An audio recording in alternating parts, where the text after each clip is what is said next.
Welcome to Radio Friends on Tuesday, April the 28th. Good to have you here. We start off with Ellen Jorgensen. Welcome to Radio Friends. Thanks for having me. From Heifer International. Yes. What is Heifer International? So Heifer International is an organization based out of Little Rock, Arkansas, but they serve across the world as well as throughout the U.S. Mm-hmm. Their focus is to give a heifer, a pregnant female cow, to villages across the world, communities, in order to end poverty and hunger. That's why it's called Heifer International. Yes. Because you're giving a heifer cow. Exactly. And they also give other animals. They give goats and sheep and ducks and anything you can possibly think of, but the motivation is to end poverty and hunger. Okay, so here, what do you, in Colombia, who are you giving that? Right, so another aspect of Heifer International is to educate populations, particularly students. And I am a teacher and global perspectives coordinator at Columbia Independent School. So we had 2 opportunities to connect with Heifer and educate our students. Mm-hmm. One, our lower school students raised money to purchase a heifer. It's about $500 to buy one heifer. Okay. And we ended up raising over $2,000.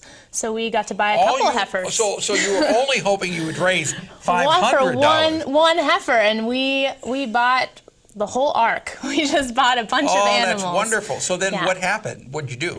So, well, we were able, once we raised the money, part of raising the money is students also, they got this money by asking for donations for a number of minutes that they read, and the books that they read were internationally or globally themed. Mm-hmm. So they were learning about all these areas across the world while also, emptying their own piggy banks to give the money. And now it's gone to various communities in East Africa and Southeast Asia. That's wonderful. Yeah. If people listening to us or watching us on the web want to help out, what can they do? What can anybody do? Right, so anyone can go to heifer.org and look at the various ways that they serve. They partner with schools, with faith communities, with individual families.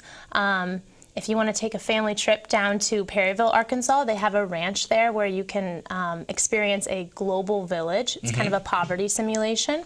Here in Missouri, we have a local chapter of Heifer International that meets the first Monday of the month at the Methodist Church in downtown. Okay. And we all get together and talk about ways that we can educate the community about this organization. So what's the website to go to? Heifer.org. Just www.heifer, and it's spelled Heifer. Correct. .org. Mm-hmm. That will give you all the information, and can you make a donation if you want to also? Yes, you can make a flat donation if you'd like to. Okay. Ellen, thank you so much. Did you get everything you wanted? I did. Thank you. All right. Ellen, it's a pleasure to have you here. Now I turn to David Crespy, MU Theater. Good to have you, David. A pleasure. And you've been a part of our community since what? 1998. And you came from? New York. Yeah. Well, when I asked you where you came from earlier, you burst into song. I thought you were going to do that now. New York, New York. Got it. Okay. Yeah. You're here, though, to talk about the University New Play Series. What is that? It's called the Mizzou New Play Series, and we will attempt the impossible. We will produce concert readings of 25 new plays. 25? In a single week. And we're actually down from last year. We did 29 last year. And these are all new plays by students, faculty, alumni, staff, and a number of the plays will be very short. They'll be 10-minute plays, but we'll also have full-length plays, evening-length plays, as well as one-act plays. So every one of these plays are world premieres? Pretty much. Pretty much, yeah. And basically, they're part of the MU Writing for Performance program, so this is one step along the way. We actually have a Tuesday night workshop called the Missouri Playwrights Workshop, which is open to any writer in Missouri. And we read new plays every Tuesday night, and a lot of the plays that are read in the workshop have come out of our classroom in the playwriting courses that we teach in the Department of Theater.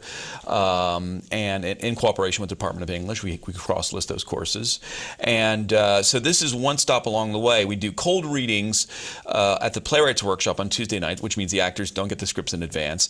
The play series is a little different. They don't get to rehearse it at all? Well, the Playwright Workshop, they don't. We just drop the script in your lap, and you're a pirate, or you're a 400-year-old person, or you're a Martian. It doesn't matter. So they have to improvise on the spot when they're doing this. But now on the play series, Mizzou play series, it is rehearsed. So we do 1 week we read through the plays. The next week we stage them at music stands and with scripts in hand. And the next week we perform them as concert readings. And it's so they're still reading the script essentially, but they have had a chance to rehearse it. And the best way to think about it is like Orson Welles' Radio on the Air. Okay, so there really are no sets involved in this. Zero set. The only set exists in your imagination, the same way it did on the radio. Mercury. On the radio. Yeah, exactly. Mercury Theater of the Air. That exactly. was it. That was the War of the Worlds. Was exactly. the most famous one. Exactly. And they're incredibly successful. People really enjoy listening to the drama, and they get very invested. We do this in the summer, too, as part of our Comedies in Concert, but we do that in a single day. We do a reading, a staging, and then we do the play that night. I can see going to a production, going to the play, the reading, and sitting in the seat and just closing your eyes. Yeah. And not watching the actors, but listening to them. And as if you're listening to it on the radio. Yeah. And then conjuring up the sets and the costumes all in your head. Yes. And part of it, too, is that afterwards the audience is invited to discuss that, to talk about the play, help the playwrights work on it. This is usually the last or next to last step before we actually produce the plays, which we also do.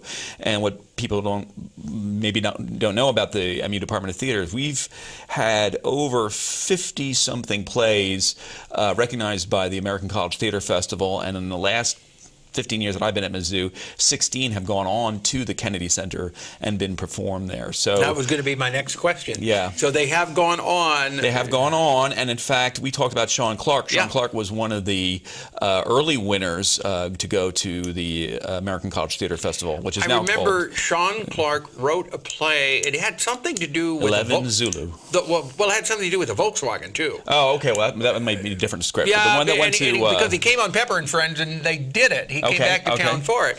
But, he's a talented guy. He used to be my neighbor. There you go. And you know who Sean Clark's dad is, right? Bill Clark. Yes, I do. Bill Clark, I do. Yeah. the famous Bill Clark. Hey, so if people want more information on this or they want to come, when is it? They can call 882-7529. That's the ticket line, the box office. 882-PLAY. Or 882-PLAY or theater.missouri.edu. Okay, and when is it?